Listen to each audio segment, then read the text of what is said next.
Hello guys, आप सभी लोगों का स्वागत है मेरे चैनल जापान के नज़ारे में। सभी लोगों का खुशामदीद। गाइस, आज हम बात करेंगे जापानीज़ एटिकेट के बारे में, मतलब तहज़ीब। जापान बहुत कल्चरल कंट्री है। इनके कल्चर के बारे में समझने की कोशिश करेंगे, क्योंकि दीज डेज़ अपने बहुत सारे इंडियंस और रेस्ट ऑफ द वर्ल्ड, पूरी दुनिया से लोग जापान में आ रहे हैं और उनको कल्चर के बारे में पता ना होने की वजह से जाने अनजाने में हम उनकी नज़र में बुरे बन जाते हैं और हमारे कंट्री की, हमारी सबकी रेपुटेशन ख़राब होती है। तो कुछ जो बहुत हाई लेवल के एटिकेट्स हैं, मैं आप लोगों को यहाँ बताने की कोशिश करूँगा। Hope this will help, this will improve our country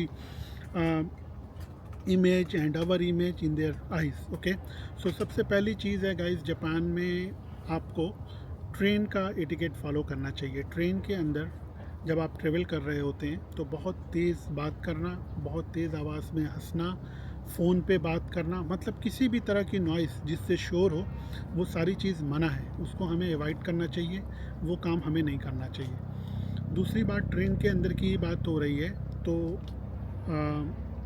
priority seats, जो ट्रेन के अंदर कुछ एक दो सीट्स प्रायोरिटी सीट्स होती हैं, जो एल्डरली लोगों के लिए, बीमार लोगों के लिए, बच्चों के लिए, इस टाइप के लोगों के लिए बनी है। मतलब नॉर्मल लोगों के लिए नहीं है वो।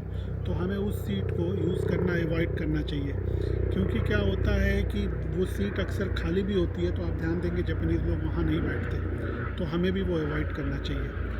थर्ड इज़ स्टेशंस पे और भी जगह पे, पब्लिक प्लेसेस पे जो एक्सकेलेटर्स इनके लगे होते हैं, उस पे आप हमेशा ध्यान देंगे जापानीज़ लोग बहुत डिसिप्लिन के साथ हमेशा लेफ़्ट वाली साइड में खड़े होते हैं। और किसी को अगर बहुत जल्दी है, जल्दी में वो भाग रहा है, दौड़ रहा है, तो वो राइट साइड से जाता है। तो that is a very important etiquette, discipline, तहज़ीब, जो हमें फ़ॉलो करना चाहिए। क्योंकि क्या होता है, हमारे लोग जो फैमिलीज़ में चलते हैं ना, वो पूरे एक्सकलेटर को ब्लॉक कर देते हैं। एक बंदा लेफ़्ट में खड़ा, एक बंदा राइट में खड़ा, बच्चे बीच में खड़े, और फिर वो आपस में वहाँ बात कर रहे होते हैं, तो वो पूरा ब्लॉकेज हो जाता है। That is not the right thing. Always stay at left and leave the right place free. So किसी को जल्दी में जाना है, किसी की अगली ट्रेन छूट रही है, तो वो जल्दी से चला जाए। और आपके मल्टीपल मेंबर्स हैं, फैमिली मेंबर्स, तो आप ऐसे ब्लॉक ना करें, आगे पीछे खड़े हों, 1 2 3 4 लाइन बना करके लाइन वाले तरीके से निकल जाएं। Okay, the next thing is line. Japan में हर चीज़ के लिए जहाँ भी दो चार छः लोग होते हैं, वो लाइन बना के खड़े हो जाते हैं, और लाइन को फॉलो करना बहुत इम्पॉर्टेंट है। अगर कोई लाइन को ब्रेक कर रहा है तो उसको बहुत बुरा माना जाता है। मतलब मेरे साथ तो ऐसा हुआ है कि जैसे मेरे पीछे कोई बहुत ज़ईफ़ हैं, बहुत एल्डर पर्सन है, मैंने चाहा कि वो मेरे से पहले आगे चले जाएं, तो दे से नो, नहीं, जिसका लाइन में नंबर वाइज काम चलता है, तो you need to follow the rule. Line आप हमेशा हर जगह बना के रखें, कहीं भी ब्रेक करने की कोशिश ना करें। The next thing is smoking. ये चीज़ बड़ी इंपॉर्टेंट है, क्योंकि इसको मैंने बहुत बार देखा है टोक्यो में चलते फिरते। अपने इंडियंस को भी देखा है, औरों को तो छोड़ ही दो, कि वो कहीं भी ब्रिज पे जा रहे हैं, रेंटल साइकिल वाइकल लेके खड़ी करके ब्रिज पे ही स्मोकिंग करने लगते हैं। अगल बगल आगे पीछे लोग आ जा रहे हैं, या किसी भी पब्लिक प्लेस पे टहल रहे हैं, घूम रहे हैं, तो स्मोकिंग करने लगते हैं। That is not allowed in Japan. Japan का, टोक्यो का स्पेशली, स्मोकिंग रूल बहुत टफ है। और जगह जगह डेडिकेटेड प्लेस बने हुए हैं, देयर इज़ डेजिग्नेटेड प्लेस जो स्मोकिंग के लिए स्पेशली बनाए गए हैं। तो आप लोग हमेशा उसको फॉलो करें, डेजिग्नेटेड प्लेस पे ही स्मोकिंग करें। अदरवाइज़ अगर आप पुलिस की नज़र में आ गए, पकड़ गए, या कैमरे से कोई चालान करने पे ही आ गया, तो आपका चालान कट जाएगा। आपको तो अच्छा खासा मोटा 5,000 से 10,000 तक पेनाल्टी भरनी पड़ेगी। और वीज़ा वगैरह के रिस्ट्रिक्शंस अलग, कहीं कुछ बैन लिस्ट में आ गए, कुछ नंबर लगा दिया तो अलग बात, वो और प्रॉब्लम हो जाएगी। द नेक्स्ट थिंग इज़ खाना पीना। जैसे क्या होता है कि हमारे वहाँ आदत होती है कि हम लोग चलते फिरते खाते रहते हैं। यहाँ पे चलते हुए खाने को बहुत बुरा माना जाता है, और अक्सर हम लोग ये करते हैं। मतलब तो आपको जापान में इस बात का बहुत ख्याल रखना है। आप कन्वीनियंस स्टोर से या किसी भी स्टोर से कोई खाने पीने की चीज़ ले रहे हैं, तो उसको ले करके आपको बाहर आना है, और सुकून की एक जगह देखना है जहाँ आप बैठ सकें। तो बैठ करके आप अपने सामान को आराम से तसल्ली से खाएं। सारे गार्बेज जो भी कुछ बचा उसको उसी थैली में वापस लें, और फिर वॉक करें, क्योंकि चलते हुए खाना और पीना बहुत बुरा माना जाता है, तो उसको आप अवॉइड करें।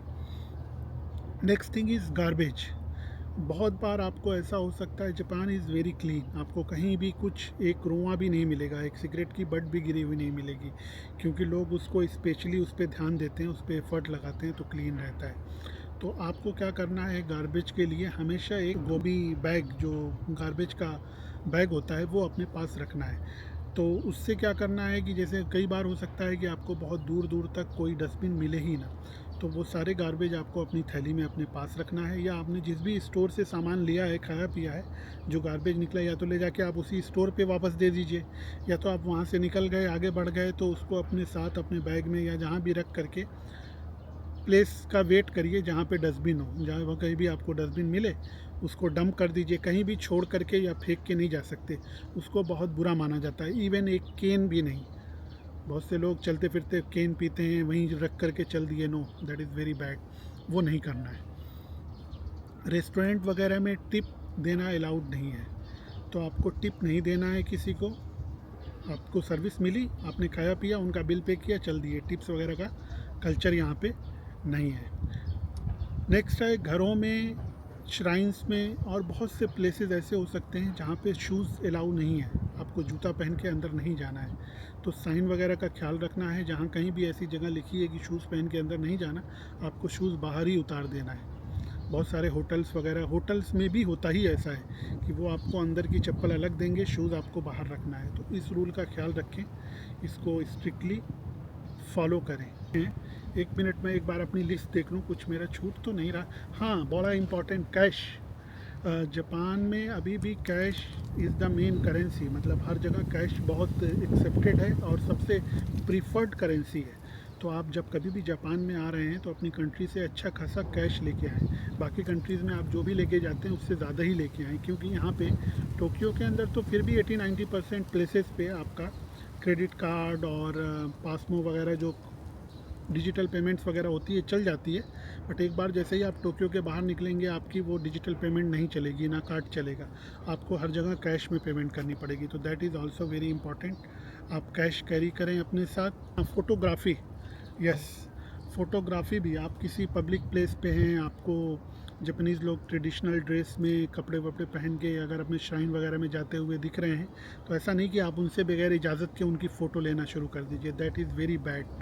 आप ऐसा बिल्कुल ना करें। आप अगर आपको उनके साथ फ़ोटो लेनी है या उनकी फ़ोटो लेनी है, तो आप उनसे इजाज़त ले लें, उनसे पूछ लें, अगर वो दे आर ओके देन आप फ़ोटो ले लें, अदरवाइज़ ऐसे बगैर परमिशन के फ़ोटो ना लें। जो अगली चीज़ है, टाइम, मतलब टाइम के ये बहुत पाबंदी है जापान में, तो आप बहुत ख्याल रखें। मतलब ट्रेन्स वगैरह में तो कुछ सेकंड, 10 सेकंड, 15 सेकंड अगर ट्रेन लेट हो गई तो उसके लिए माफ़ी मांगी जाती है।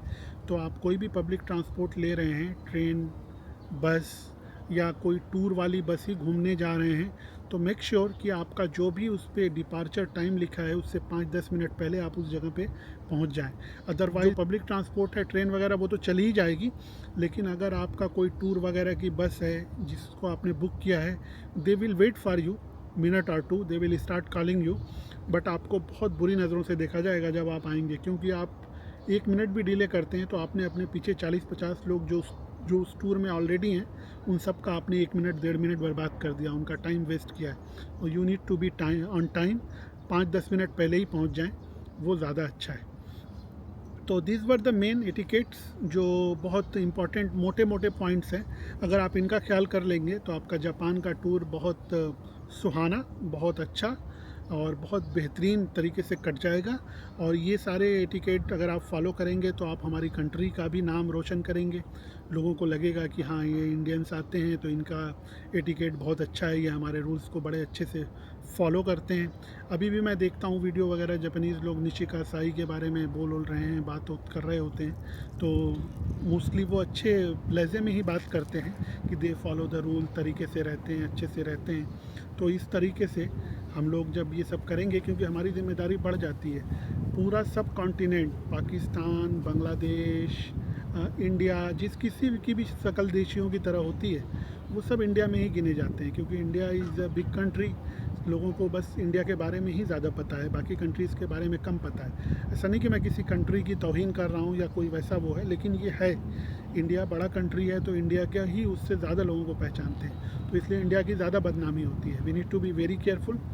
तो आप लोग इन बातों का ध्यान रखिए। मिलते हैं आप लोगों से नेक्स्ट वीडियो में। लाइक कर लीजिए, सब्सक्राइब कर लीजिए। Bye bye.